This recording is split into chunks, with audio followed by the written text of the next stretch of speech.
જૈન સાધ્વી સહિત શ્રાવકનું અકસ્માત કરી બંનેના મોત નિપજાવી ગાડી લઈ ભાગી ગયેલ વાહન ચાલકને દાહોદ પોલીસે ગણતરીના કલાકોમાં ઝડપી પાડ્યો છે। ઇન્દોર અમદાવાદ નેશનલ હાઈવે ઉપર દાહોદના કંબોર ગામ નજીક આજે વહેલી સવારે એક પિકઅપ ગાડીના ચાલકે લીમખેડાથી બિહાર કરી દાહોદ આવી રહ્યા હતા। જૈન સાધ્વી તેમજ એક શ્રાવકને અટફેટે લેતા બંનેના ઘટના સ્થળે કમકમાટી ભર્યા મોત નીપજ્યા હતા। પિકઅપ ગાડીનો ચાલક અકસ્માત સર્જી ઘટના સ્થળેથી તેની પિકઅપ ગાડી લઈને નાસી ગયો હતો અને ઘટનાને લઈને દાહોદના જૈન સમાજમાં ઘેરા શોકની લાગણી છવાઈ જવા પામી હતી। તો બીજી તરફ વાહન ચાલકની ધરપકડની માંગ સાથે મુનિ શ્રી સુનિલ સાગરજીએ અન્ય જળનો ત્યાગ કર્યો હતો।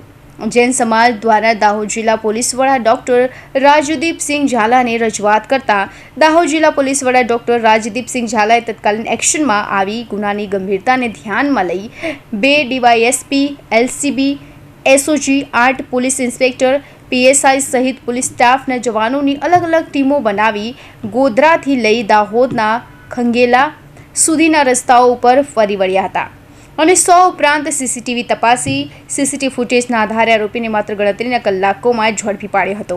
અકસ્માત સર્જી નાસી જનાર આરોપીનું નામ જાદવ ઉર્ફ રાજા અસલમભાઈ શેખ હોવાનું જાણવા મળ્યું છે અને તે દાહોદના માળીના ટેકરા જુમ્મા મસ્જિદ પાછળનો રહેવાસી છે।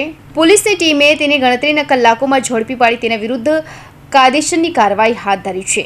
ઘટનાની હકીકત એ પ્રકારની છે કે આજ રોજ વહેલી સવારના સમયે જૈન સાધ્વી મુનિ અને તેમના શ્રાવક લીમખેડાથી દાહોદ તરફ વિહાર કરી રહ્યા હતા।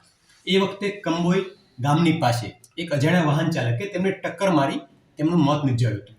આ બાબતે ઘટનાની ગંભીરતાને ધ્યાને લઈ જિલ્લાના પોલીસ વડા ડોક્ટર રાજદીપસિંહ ઝાલા સાહેબના સીધા માર્ગદર્શન હેઠળ 2 ડીવાયએસપી, એલસીબી, એસઓજી અને જિલ્લાના 8 જેટલા પીએસઆઈ, પીઆઈની અલગ અલગ ટીમો બનાવી ગોધરાથી લઈ અને કતવારા સુધીના, ખંગેલા સુધીના તમામ સીસીટીવી કેમેરા, જે 100 ઉપરાંતના સીસીટીવી કેમેરા હતા, જે ટીમમાં લગભગ 130 ઉપર માણસો હતા। આ તમામ માણસોએ ડેપ્થમાંથી જેટલા બી રસ્તાઓ મળી રહ્યા છે, તેમના ઇન રસ્તાઓ ક્યાંથી છે, બાયપાસ રસ્તાઓ ક્યાં છે, એ તમામને ઝીણવટપૂર્વક ચેક કરી જે ફેટલ નિપજાવનાર ગાડી છે એ ગાડીને શોધી કાઢી અને તેમના ચાલક પર શોધી કાઢ્યો છે અને અનડિટેક્ટ ગુનાને ડિટેક્ટ કર્યો છે। તપાસમાં એવું જણાય એવું છે પ્રાથમિક દ્રષ્ટિએ કે જે ચાલક છે એમણે પોતે બેદરકારીથી નેગ્લિજન્સી ડ્રાઇવિંગ કરી અને પોતે જાણતો હોવા છતાં કે ભાઈ આ પ્રકારનું કૃત્ય છે એ માણસનું મૃત્યુ નિપજાવી શકે છે, તેમ છતાં એક રશિયન નેગ્લિજન્સી ડ્રાઇવિંગ કર્યા અને જે રાહદારી ચાલી રહ્યા હતા એ રાહદારીને પાછળથી ટક્કર મારી તેમના બંનેના મોત નિપજાવી અને જગ્યાને ત્યાં મદદ કરવાને બદલે ત્યાંથી છોડી દઈ અને નાસી જઈને ગુનો કર્યો છે। જે અન્વયે લીમખેડા પોલીસ સ્ટેશનની અંદર આ લગતનો ફેટલ મોટર વ્હીકલના નિયમો અને નેગ્લિજન્સી ડ્રાઇવિંગની વિવિધ કલમો હેઠળ ગુનો દાખલ કરી આગળની તજવીજ હાલમાં ચાલુમાં છે।